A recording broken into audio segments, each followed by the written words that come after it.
할렐루야. 아멘. 우리 서로 바라보면서 이렇게 인사 한번 나누어 보기를 원합니다. 하나님은 우리에게 새 영을 부으십니다.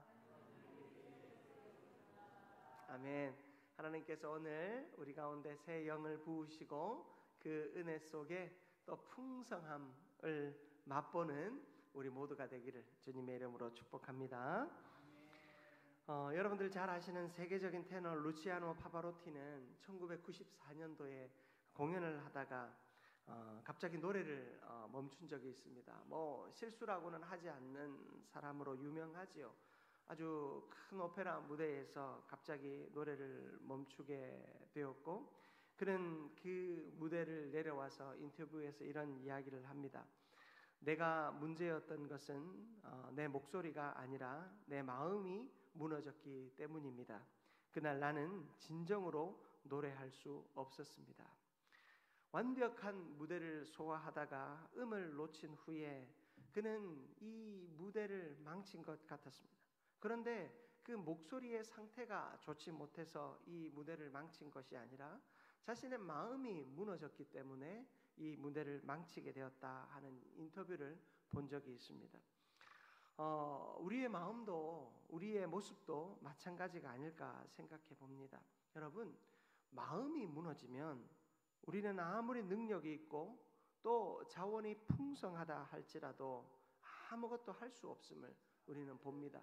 내가 아무리 육체적인 능력이 있고 경제적인 능력이 있다 할지라도 내 마음이 무너져 있으면, 내 영혼이 무너져 있으면 우리는 그것을 어떠한 상황에서도 활용할 수 없습니다. 그런데 여러분, 많은 그 은혜들이 끼쳐지는 이 찬양의 자리들을 보면 그 음이 갈라지고 또 높이가 떨어지고 찬양을 완벽하게 하지 못해도 그 사람의 마음이 하나님 앞에 온전히 드려질 때 우리는 그 이상한 소리를 통해서도 은혜를 받지 않습니까? 감동을 받지 않습니까? 여러분, 하나님 앞에 드려질 때 우리의 외적인 어떤 요소도 중요하지만 더욱 중요한 것은 무엇입니까? 우리의 마음인 것입니다. 우리의 마음이 무너지면 어떠한 예배도, 어떠한 기도도, 어떠한 섬김도 공허해질 수밖에 없습니다. 오늘 우리가 읽은 이 시편 51편 말씀은 다윗이 밧세바를 범한 후에 나단 선지자가 와서 그의 죄를 깨닫게 하는 그날, 바로 이 다윗이 참회하며 하나님 앞에 부르짖은 노래입니다. 이 시편 말씀을 통하여서 범죄한 후에 철저히 무너졌던 다윗, 자신의 마음과 자신의 영혼이 무너져서 어떤 걸음도 내디딜 수 없고 어떤 일도 처리할 수 없는 그 모습 앞에서 하나님 앞에 간절히 마음과 영혼의 회복을 구하는 그의 고백을 들으면서 오늘 이 예배 시간에 우리의 심령 또한 새로워질 수 있기를 주님의 이름으로 축복합니다. 첫 번째로 우리가 살펴볼 것은 무너진 영혼에는 자기 수선이 아니라 하나님의 창조가 필요하다라는 것입니다. 제가 한번 이 자기 수선이라고 한번 표현을 해봤는데요. 내 마음이 찢어지고 무너진 곳에 내가 억지로 그 바느질을 하여 꿰매는 그런 일이 아니라 우리의 마음에는 하나님의 창조가 필요하다라는 것입니다. 오늘 읽은 말씀 시편 10절 말씀을 한번 보십시오. 하나님이여 내 속에 정한 마음을 창조하시고 내 안에 정직한 영을 새롭게 하소서. 여러분, 다윗은 단지 잘못을 고치겠다, 하나님 내 잘못 내가 고치겠습니다 이야기하지 않습니다. 그는 창조해달라라고 간구하고 있습니다. 여러분, 이 창조는 바라라고 하는 단어인데요, 바로 창세기 1장 1절에 나오는 하나님이 태초의 천지를 창조하신 그 장면에서 나온 단어입니다. 여러분, 이 창조라고 하는 것, 우리는 아무리 애를 써도 우리 스스로 무너진 마음을 회복할 수 없습니다. 무너진 마음을 수선할 수 없습니다. 내가 바느질을 아무리 잘한다고 해도, 내가 내 마음을 아무리 잘 다스린다 하더라도, 빈 마음에, 상한 마음에, 찢어진 마음에 무엇을 갖다 붙인다 하더라도 내 스스로 할 수 있는 것은 아무것도 없습니다. 여러분, 우리는 이 상한 심령과 이 상한 마음 가운데 하나님의 창조가 임하여야 하는 줄 믿습니다. 여러분, 내가 아무리 노력해도 내 이 타락한 마음에, 죄악된 마음에 이 깨끗하고 순전함이 솟아날 수 없습니다. 깨끗하고 순전함이 솟아나서 나를 맑게 씻어낼 수 없습니다. 하나님의 창조하시는 능력이, 우리의 영혼을, 우리의 마음을 창조하시는 능력이 우리 가운데 임해야 할 줄 믿습니다. 우리가 어제도 살펴보았지만 여러분, 베드로가 아무리 자신의 능력으로 주님을 따라 걸어갈 수 있고 주님을 어떤 순간에도 배반하지 않을 수 있으며 주님을 위해 목숨까지도 내어놓을 수 있다라고 스스로 결단하지만, 여러분, 그의 심령은 너무나도 약해서 아무것도 아닌 여종 하나가 한 말 한마디, 당신도 저 사람과 같이 다녔던 사람 아니에요? 내가 분명히 저 사람 옆에서 당신 봤는데? 여러분, 이 말 한마디, 이 여자아이의 말에 법적인 권위가 있었습니까? 아니면 어떤 권세가 있었습니까? 아무것도 아닌 그 아이의 말 한마디에 그는 자신의 모든 마음이 무너졌습니다. 예수님을 그토록 사랑하고 예수님을 위하여 목숨까지 내어놓겠다라고 하는 그 결단이 순식간에 무너지게 됩니다. 그리고 예수님을 배반하고 저주하기에 이르지요. 그러나 내 양을 먹이라 라고 하시는 그 예수님의 말씀 앞에 그는 심령이 재창조되었습니다. 물고기를 잡으며 아마 몸과 마음을 비우고 새롭게 하는 시간 가지지 않았겠습니까? 여러분, 우리가 때로는 몸이 너무 힘들고 지쳐 있으면 어떻게 합니까? 육체적인 노동을 하지 않습니까? 여성분들 많이 그러시죠? 마음이 괴롭고 남편 때문에, 자식 때문에 괴로우면 안 하던 빨래도 하고 멀쩡한 이불도 다 벗겨가지고 빨아내고 창문도 뜯어가지고 닦고, 여러분 그렇게 하지 않습니까? 그런데 그렇게 해도 잠깐 내 마음이 평안해질지 모르지만 여러분, 마음에 있는 그 원망과 화와 괴로움은 사라지지 않지 않습니까? 여러분, 우리의 마음의 새로워짐은 무엇을 통해 이루어집니까? 하나님의 새로운 창조를 통해 이루어지는 줄 믿습니다. 그러므로 예수님께서 이 땅 가운데 오셔서 십자가를 지실 수밖에 없었습니다. 예수님이 십자가를 지심으로 그의 몸과 피를 우리를 위해 다 내어주시는 그 새 창조의 역사가 있지 않고서는 우리의 죄를 해결할 수 없었습니다. 사랑하는 성도 여러분, 주님 앞에 우리 모두의 삶을 내어놓으십시다. 우리 모두의 마음을 내어놓으십시다. 내 노력이 아니라 하나님의 재창조가 우리 가운데 일어날 수 있도록 내어놓으십시다. 여러분, 주님 앞에 그 재창조를 위하여 내어놓을 수 있는 모습이 뭐냐? 바로 회개라는 것입니다. 시편 51편 17절은 이렇게 말합니다. 하나님께서 구하시는 제사는 상한 심령이라. 하나님이여, 상하고 통회하는 마음을 주께서 멸시하지 아니하시리이다. 아멘. 여러분, 하나님께서 구하는 제사, 하나님이 원하시는 예배, 하나님이 원하시는 삶은 뭐라고요? 상한 심령이다 말씀하고 있어요. 여러분, 상하고 통회하는 마음을 주님은 멸하시지 아니하시고 받으시고 새롭게 창조하여 주십니다. 여러분, 이 상한 심령이라고 하는 말은요, 어떤 뜻을 가지고 있냐면 부서지고 짓밟혀서 완전히 낮아져 있는 상태를 말하는 단어예요. 여러분, 그저 내가 바짝 엎드리는 상태가 상한 심령 아니에요. 상한 심령은요, 일단 짓밟히고 깨져야 돼요. 부서져야 돼요. 여러분, 좋은 모습들이 있잖아요. 제가 이 교회 이 내부 철거한 모습들을 보니까 좋은 또 큼직한 우리 구조물들이 이것을 깨뜨리고 낮추어야지만이 다 걷어낼 수 있더라고요. 여러분, 우리가 이 상한 심령이라고 할 때 이 상하다라는 것은 부서지고 깨져서 완전히 짓밟힌 상태, 완전히 그래서 낮아진 상태를 의미하는 단어입니다. 여러분, 이 심령이라고 하는 것, 상한 심령 할 때 이 심령이라고 하는 것은 우리의 중심, 지성과 감성과 의지, 우리의 전 인격을 말하는 것입니다. 여러분, 우리가 완전히 깨어지고 무너진 상태, 하나님은 바로 그 상태를 기다리신다라는 것입니다.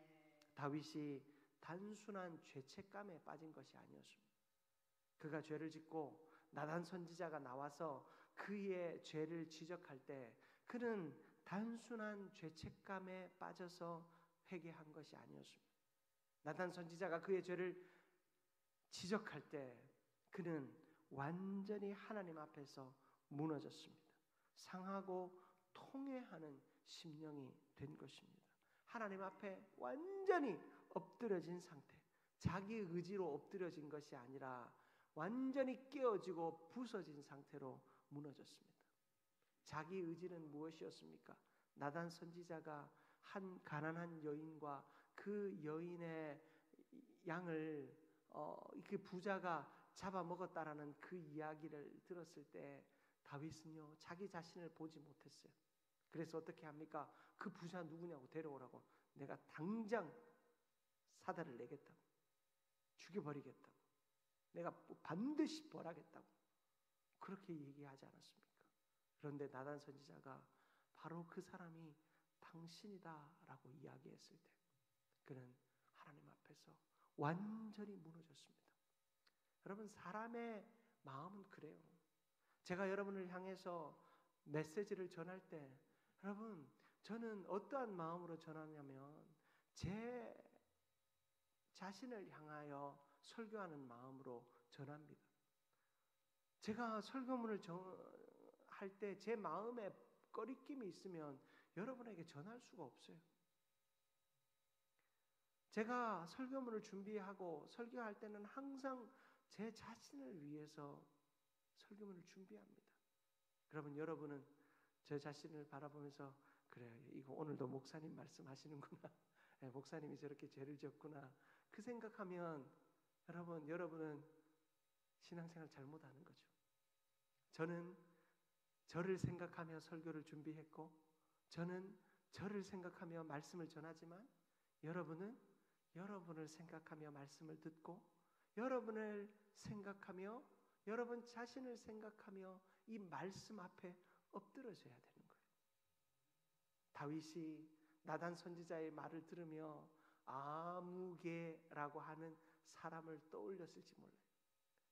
자신의 경험 속에서 이런 부자 하나 있지. 그래, 우리 성에 이런 부자 하나 있지. 그 사람일까요? 분명히 그 사람 죽여버려야지. 그런 마음으로 들었을지도 모릅니다. 그런데요, 여러분, 나단 선지자는 분명히 말합니다. 그 사람이 바로 당신입니다. 여러분, 하나님 앞에서 선포되어지는 말씀이 나의 말씀, 나에게 주어진 말씀이다라는 사실을 내가 깨닫는 순간 내 심령은 통회하는 심령이 되는 것입니다. 상한 심령이 되는 것입니다. 사랑하는 성도 여러분, 바로 이런 완전히 깨어진 마음으로 하나님 앞에 우리는 나아가야 하는 줄 믿습니다. 여러분, 이 참된 회개는요, 회개에 대해서 제가 짧게 3가지만 말씀드릴게요. 첫 번째는요, 참된 회개는 자기 합리화가 아니라 자기 부인의 자리라는 것입니다. 여러분, 우리가 회개할 때 자꾸 나의 죄를 합리화하면 안 돼요. 하나님, 그래도 내 사정이 그래서, 상황이 그래서, 환경이 그래서 어쩔 수 없었습니다 라는 말을 자꾸 해요. 내 마음 가운데 하나님 앞에 회개한다고 하지만 하나님, 내 상황이 이래서. 여러분, 여러분의 상황을 헤아려 주는 것은 목회자인 제가 헤아려 드리는 것이고 하나님이 헤아려 드리는 거. 이것도 교만한 말이네요. 하나님이 헤아려 주시는 거예요. 저는 여러분들의 말에 그 형편에 조금 공감해 드리는 것밖에 사실은 없어요. 한 번쯤 말씀드린 적 있죠. 한 목회자분이 교수로 생활하다가 담임 목사가 됐는데 담임 목사가 되자마자 늘 마음에 괴롭더래요. 자기는 이중인격자 같아요. 교수일 때는 그냥 이게 진리다라고 하고 막 가르쳤는데 담임 목사가 탁 돼서 신방해 보니까 진리다라고 가르치던 거 성도님들이 삶에서 제대로 지킬 수 있는 것이 아무것도 없는 거예요. 그래서 자기가 자꾸 말을 바꾼대요. 그들이 너무 안쓰러워가지고 이 정도는 해도 된다는 거.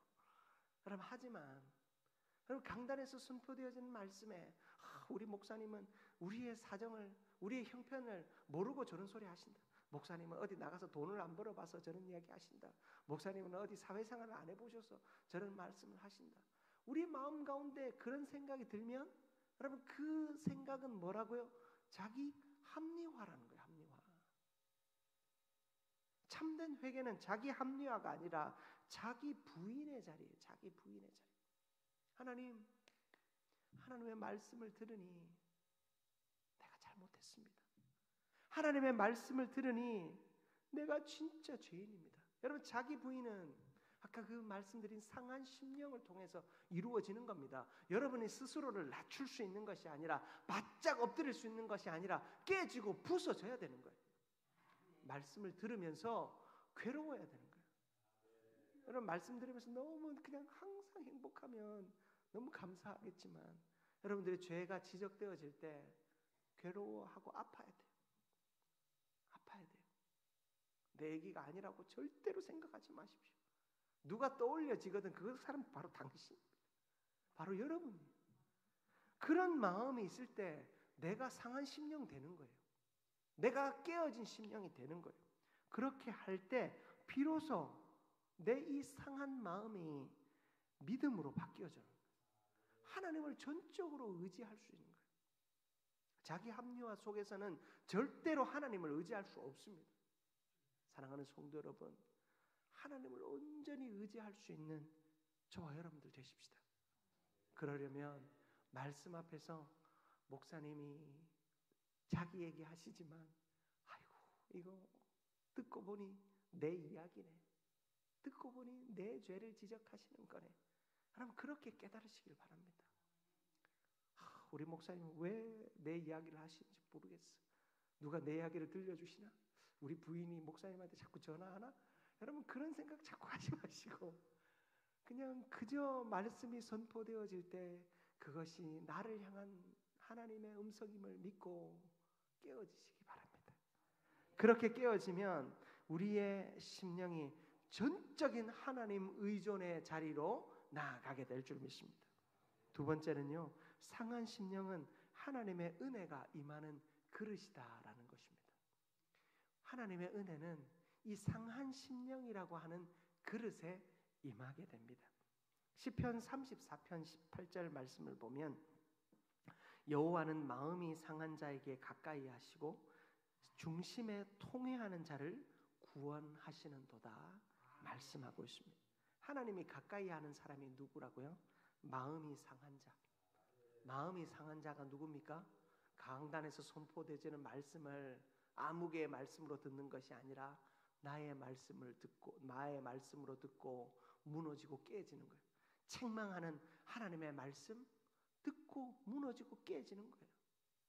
여러분, 그렇게 깨어지는 나에게 하나님은 역사하십니다. 여러분, 하나님은요, 강한 자, 의지가 강한 자보다 심령이 상한 자를 사용하시는 줄 믿습니다. 스펄전 목사님 이렇게 얘기합니다. 하나님은 깨진 심령 안에서 가장 위대한 성령의 역사를 이루신다. 여러분, 하나님은요, 깨진 심령 안에서 가장 위대한 성령의 역사를 이루십니다.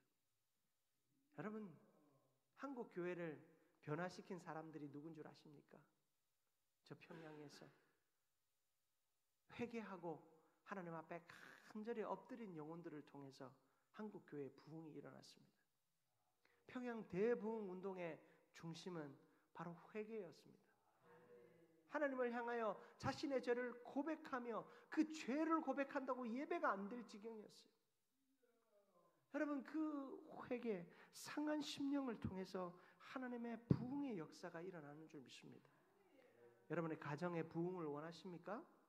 여러분의 일터의 부흥을 원하십니까? 교회의 부흥을 원하십니까? 그러면 상한 심령 되시기를 축복합니다. 하나님 앞에 상한 심령 되어서 하나님이 여러분의 인생 속에 은혜의 역사를 이루시고 은혜를 담으시는 기쁨이 있기를 축복합니다. 그리고 세 번째로 보니까 예배는 상한 심령으로 드려져야 하나님께서 받으신다라는 것입니다. 여러분 이 회개의 능력 가운데 예배의 능력도 나타납니다. 왜요? 상한 심령으로 드리는 이 예배를 통해 하나님이 받으시는 예배가 된다라는 것입니다. 여러분 형식적인 예배와 위선적인 제사를 하나님이 미워하신다 말씀하셨습니다. 이사야서를 통해서도 아모스서를 통해서도 하나님은 이 형식적이고 위선적인 예배 미워하신다 말씀하십니다. 제가 어제도 말씀드렸지만 우리가 강단을 낮추고 단을 하나를 만들어서 여러분 이 강단을 통해서 선포되어지는 말씀과 또 이 강단을 통해서 우리가 예배하고 섬기는 모든 일이 쉬워졌으면 좋겠다 결단하고 이렇게 했습니다. 그런데 여러분 강단이 낮춰지고 여러분들이 한 걸음 한 걸음 이 강단으로 더 올라올 때 내가 하나님의 제사장이다. 하나님의 말씀을 하나님의 능력을 내가 직접 체험하고 맛보는 사람이다. 여러분 그런 제사장으로서의 그런 스스로의 신앙과 삶의 모습을 깨달아 가야 돼요. 그런데 분명한 것은 강단이 낮아질수록 내가 더 경건해야 된다는 거죠. 내가 이 강단에 올라가서 예배하고 기도할 때 그 무거운 책임감을 여러분들이 가지라는 거예요. 여러분들이 이 자리에서 기도하는 자는 이 강단에서 말씀이 선포되어지는 그 권위로 성령의 권위로 기도할 수 있도록 책임감을 가지고 서라는 거예요. 여러분 이 강단을 결코 함부로 생각해서는 안 돼요. 여러분 아시죠? 여러분도 마찬가지잖아요. 어릴 때 강단에서 올라가가지고 제가 종 한번 쳤다가 할아버지한테 종아리를 얼마나 맞았는지 몰라요. 여러분 우리가 이것을 경건하게 한 이유가 분명히 있습니다. 내가 경건해져야 되는 거예요. 옛날에는 강단의 권위를 생각하며 높은 곳에 강단을 세웠습니다. 위치만 높으면 경건한 줄 알았는지 모르겠어요. 그러나 여러분 우리의 마음이 경건해져야 하는 것입니다. 상한 심령이 바로 그러한 것입니다. 이 자리에서 기도하시는 분, 또 사회 보시는 분, 여러분 상한 심령으로 나아오시기 바랍니다. 상한 심령으로 기도하고 상한 심령으로 사회 보고 상한 심령으로 찬양할 때 하나님께서는 우리의 삶을 받으시는 줄 믿습니다. 사랑하는 성도 여러분, 철저하게 낮아진 자의 모습으로 회개하는 모습으로 주 앞에 설 때 하나님은 우리에게 은혜 주십니다. 오늘 말씀의 마지막 대지입니다. 무너진 영혼에는 단지 감정이 아니라 성령의 임재가 회복되어지는 줄 믿습니다. 여러분 우리의 마음이 무너지면 성령의 임재가 회복되어집니다. 오늘 말씀 11절을 보십시오. 나를 주 앞에서 쫓아내지 마시며 주의 성령을 내게서 거두지 마소서. 그리고 12절도 보십시오. 주의 구원의 즐거움을 내게 회복시켜 주시고 자원하는 심령을 주사 나를 붙드소서. 여러분 성령께서 우리 가운데 임재하시고 그 성령의 임재가 회복되어질 때 우리는 자원하는 심령, 하나님 앞에 자원하여 헌신하는 자가 되는 줄 믿습니다. 여러분 무너진 영혼, 상한 심령에는 성령의 임재가 회복되어집니다. 여러분 우리에게 필요한 것은 성령입니다. 예수님께서 십자가에 달려 죽으셨다가 사흘 만에 다시 살아나신 후에 천국 올라가시면서 우리에게 무엇을 말씀하셨습니까? 성령을 받으라고 하셨습니다. 그리고 오순절날 저들이 함께 모여 기도할 때 그 120여 명의 성도들에게 성령이 바람의 혀와 같은 모습으로 임하였습니다. 성령께서 그들을 완전히 사로잡았다는 것입니다. 그들을 완전히 사로잡았을 때 그들의 입술을 통해 무엇이 선포되어집니까? 말씀이 선포되어지고 복음이 선포되어지고 회개가 선포되어지고 능력이 선포되어졌습니다. 그들의 입술이 두려움의 말을 하던 입술에서 능력의 말, 생명의 말, 회복의 말을 하기 시작한 것입니다. 여러분, 우리의 입술을 보면 알아요. 내 마음에 성령이 있는지 없는지. 원망하는 말이 나오고 불평하는 말이 자꾸만 나온다면 여러분, 내 안에 상한 심령이 필요한 순간임을 기억하시기를 바랍니다. 회개하시기 바랍니다. 하나님 앞에 온전히 엎드리시기를 바랍니다. 그럴 때 성령이 여러분에게 임하면 여러분의 입술을 통하여 자신 있고 힘이 있고 능력이 있는 말이 나올 줄 믿습니다. 여러분, 기도하기가 어려우십니까? 상한 심령이 되십시오. 상한 심령이 되면 기도의 능력이 나타납니다. 거기에 성령이 부어지기 때문입니다. 사랑하는 성도 여러분, 하나님 앞에 주의 임재하심이 나타날 수 있도록 상한 심령으로 엎드리십시오. 그리고 그 속에 성령이 임하여 내가 새로워졌음이 증명되어질 수 있기를 주님의 이름으로 축복합니다. 말씀을 마무리하겠습니다. 사랑하는 성도 여러분, 다시 일어서는 은혜는 하나님의 새 영으로부터 시작됩니다. 하나님의 그 새 영은 상한 심령에게 부어지는 줄 믿습니다. 오늘 우리가 엎드려 기도하고 하나님 앞에 나아갈 때 먼저 회개하시기를 바랍니다. 회개하는 저와 여러분의 심령 가운데 하나님의 능력이 임하여서 이 새로운 예배당에서 또 새로운 우리의 인생의 자리에서 하나님의 부흥의 역사가 온전히 임하게 될 줄 믿습니다. 그러한 능력을 날마다 맛보는 우리 모두가 되기를 주님의 이름으로 축복합니다.